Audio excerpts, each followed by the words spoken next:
কি ব্যাপার চাচা? তুমি আকবর মিয়ার গায়ে হাত তুলছো কেন মাস্টার?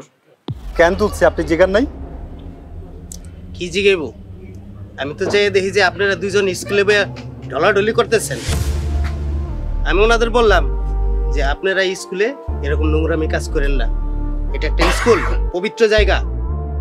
ছি ছি, আপনি একজন শিক্ষক হয়ে এত বাজে কথা বলতে পারলেন? আপনার মুখে আটকালো না?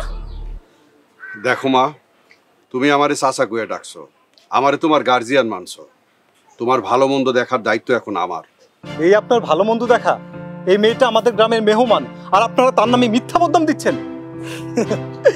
মেহমান পাইয়া আপনি যে মেহমানদারি করতেছেন তা তো মেম্বার সাহেব নিজ চোখেই দেখাইছে। স্কুলের ভিতরে আকাম কুকাম করেন মিয়া, আবার বড় বড় কথা কন। প্লিজ চাচা, এসব কথা আল্লাহর রাস্তায় বন্ধ করেন। আমি আর এগুলো শুনতে পারছি না। কথা শোনার মতো কাম করেন কেন?